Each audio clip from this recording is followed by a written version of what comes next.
Hello. Hello. Welcome to our office. Hi. I'm Cheryl Rambo, and Nice. I'll be conducting your interview. Awesome. Nice to meet you. I'm Dakota Rodriguez. Have a seat. I guess we'll get right to it. Why did you apply for this position? Well, working at Zoetis has always been a dream of mine because you guys are really open to the well-being of animals. You really care about if your product works, and you also care about the people working here as well as the people who buy your products. I think that your vision and your mission is very close and near and dear to my heart. I enjoy working with animals and people who love animals, so. Well, that's awesome to hear. It looks like you did a bit of research about our company. Now, tell me about a time when you persuaded someone to do something. Okay, well, I'll have to tie this back to I work on a cattle ranch with my grandmother, and we recently had a conversation about getting a calf table for our operation just because our brandings got way too messy.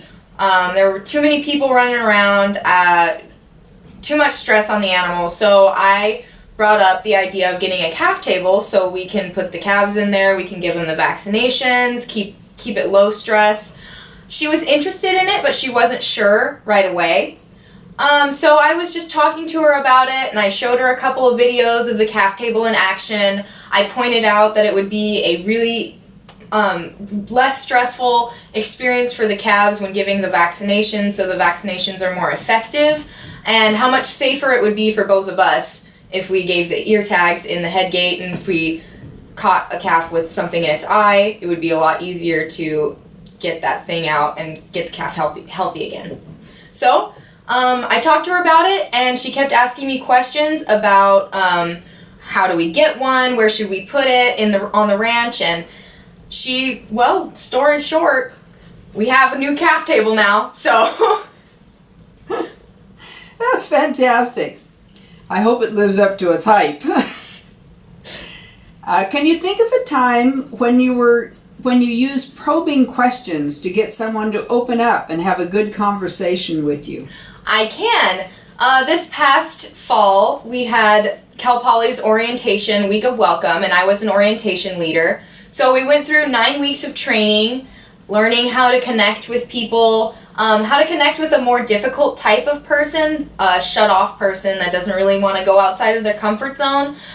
It was really easy for me to connect with most of my group, but there was one person in my group who didn't really talk to anybody, kind of kept to himself, and I knew at that point I needed to make a connection with the student because I wanted to have the best experience he can at Cal Poly. So what I did is we were just walking around giving campus tours, and I went up to him and I was like, "Hi, what's your major? Where are you from?" I was asking him all the basic questions that you ask somebody, but it really wasn't getting me anywhere. So I kept poking around, asking him, "Do you have any pets?" And that's when I saw a little spark in his eye go off, and he started talking about his pet snake. Yeah, so then I was like, "Oh my gosh, I have a tortoise at home." And so we started talking about reptiles, and it was a super odd conversation, but I mean, that's what he wanted to talk about, and he was really passionate about it. So we ended up having a really good conversation, and I pointed him in the direction of the biology center, which does research with rattlesnakes, and he was super interested in that, so I got him to go into the rattlesnake research program. Great. Yeah.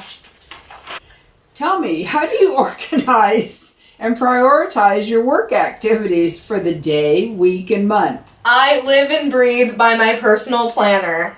I can't do anything without it. I mean, I schedule everything in there. I schedule my classes, my class activities, my assignments, everything I have to do outside of school, like work and other things that I have to do, like naps and eating. I schedule that too. I tend not to get too upset if something doesn't work out. I normally just rearrange things that aren't as important to make time for more important things. Sometimes things run longer than normal, and sometimes things get over quickly. So it's just a thing where I like to have it concrete in my hand instead of on a computer somewhere. So, yeah. I love my planner too, and it's a mess by the end of the year. What were you most satisfied with what you were doing?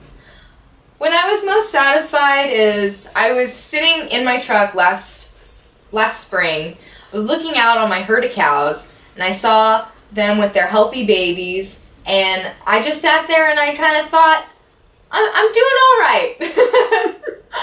I was thinking about how all my hard work and dedication to what I do really is paying off in a way that helps me and it helps the well-being of my herd.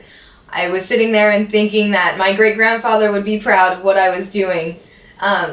He was the one who started it all, so that I was pretty satisfied with looking out there. That's so beautiful. Happy memories are always good in stressful situations. Now this question. When were you the least satisfied with what you were doing?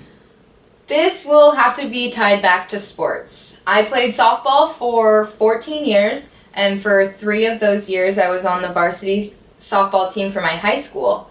And my last year playing was a really tough time for me. I had just gotten over an injury that I had the summer before, and I was trying my best, but I really couldn't do everything that I could do before my injury. So I was kind of beating myself up about it, like, you can do better, you can do better. But I really couldn't at that point, and it was hard for me to come to terms with the fact that this is what I have to live with now. I can get up and I can do better, or I can say, let's just have fun and see where this goes. So I ended up changing my attitude about the whole thing. I stopped really just pushing myself to do better, to be the best, and instead just said, hey, let's do what I can do. And then I just ended up having fun and started laughing a lot more, and my playing actually got a lot better because of my change of attitude. I agree. Attitude is everything. Well, thank you so much for interviewing today. I'll give you a call in the next couple of days and follow up. Awesome. Thank you so much. It was so nice to meet you. Nice to meet you too, Dakota.